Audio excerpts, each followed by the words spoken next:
Another week, another day of Westeros, as it has been the past few weeks, as it will be the next few weeks. And thank you for clicking on my face. I appreciate that. I'm glad you want to hear me talk about the time warp we all fell into, in which we came out 10 seasons into the future. Gonna give you all a special kind of spoiler warning for this episode. Gonna talk about spoilers. Also, not gonna be a play-by-play. I say that because I could go through the logistics of everything that happened in this episode and it would feel like a lot. Or I could talk about the more concise point, which is the time jump and whether or not that was jarring, what it means, how I processed it. But gonna talk about some of the events because some of the events are very important. So this episode was the time jump we knew was happening. Figured there was gonna be a splice where they were like, she now looks too young. We need someone else. But they committed, man. They were like, 10-year time jump. It's been a decade. I felt like I was reintroduced to the world for the first time. It was like watching Game of Thrones for the first time or House of the Dragon for the first time. Like, in the pilot episode of Game of Thrones, into the first season, it's throwing a lot of information at you, a lot of names, a lot of houses, a lot of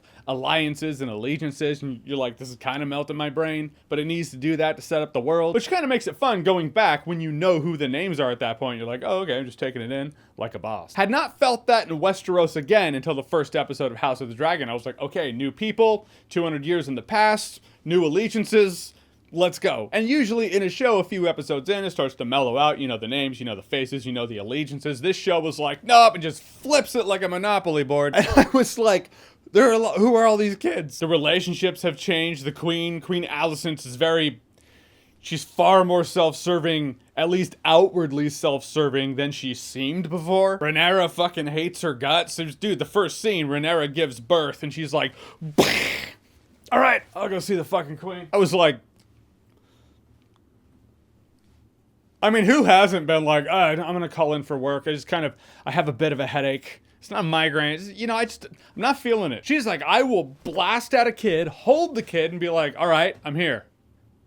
Well, what? But Renera feeling this different? Like, Renera was the nucleus of the show, you know? She was that which the entire show was revolving around. I thought she did an amazing job. It's like, oh, the actor feels different, which, I mean, that happens with, look at Dumbledore. None of the Dumbledores feel like the other Dumbledores, so that happens when they change actors. But I just feel like the times are different. That 10-year jump, it's like people just hate people more. Not a good or a bad thing, it's just a thing that'll have to iron out in time, because I've come to know Renera as a character as she was for the first few episodes. You can feel the tension between Renera and Lenore as well. It's like they don't like each other. When I last left them, they had a good handshake deal. Now they're just pretty much like, fuck you, fuck you. Sir Former is one of the ones who just, I guess he doesn't age. Everyone else in the episode aged severely, whether it be through a recast or my boy Patty over here turning into Patty Melt in one episode. The dude looks like Picard in The Inner Light. It's not besmirching The Inner Light. It's an incredible episode of Star Trek The Next Generation. But Sir Former Boy Toy First of his name and Damon Targaryen are like, look, I am immortal. I have inside me blood of kings. I have no rival. No man can be my equal. Take me to the future of you all. Did you say future? 10-year time jump. Ooh. The only reason I don't think decapitating Sir Former Boy Toy First of his name would kill him, thus you would get his quickening, is because he actually did already fight on holy ground. But I had to rewind the scene where all the kids were in the dragon pit and they were like, oh, we have a dragon for you. And it was a pig. I was like, wait,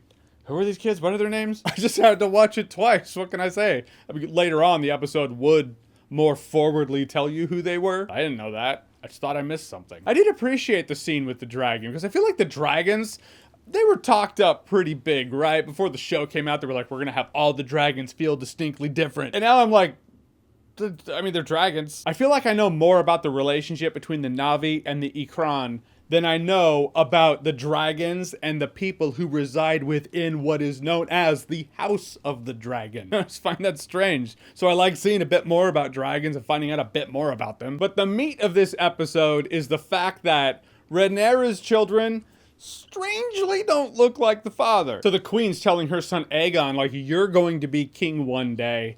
And if anyone did find out the truth about Renera's kids, they'd all die. There would be madness, bloodshed, war, chaos. Kind of funny when I look back at me naively talking about the pilot episode, being like, yeah, it looks like this fight's gonna be between Renera and her uncle, Damon.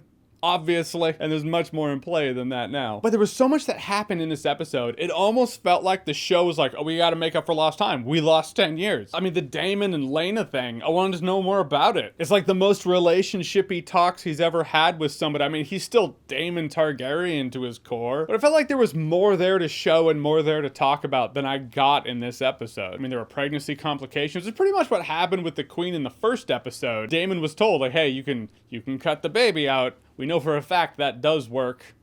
For a day. As you said, Damon, joke's not so funny now, is it? Indeed, the gods have a dark, twisted sense of humor. But he seemed conflicted. I don't know how conflicted. And she goes out to her dragon, yells Dracarys. Dragon hesitated and you could tell this dragon was like, I don't want to kill her. But it does, it kills her. And then the next scene, you see Damon Targaryen with their kids, their 2 daughters, and they're crying, and he just walks away. And I was like, how did he break the news to them? I mean, was he an asshole about it, or was he sad about it? Like, how did it go down? I just didn't feel the connection or sorrow with the situation I felt like I should have had when her character died. But I do like in this episode, you start doubting the sincerity of the Hand of the King and him being Hand of the King because his son is Sir Boytoy II of his name, who's the father of Renera's kids. He definitely does seem compromised. He went to the king and he was like, I gotta give up my commission. So he does take the job seriously. I still appreciate him for that. But then the littlest finger, little toe, whatever you want to call him, he's little finger, but not quite little finger. He kills the Hand and Sir Boytoy II of his name, who are also known as his father and brother. So you see what I mean? A lot happened in this episode. I was like, I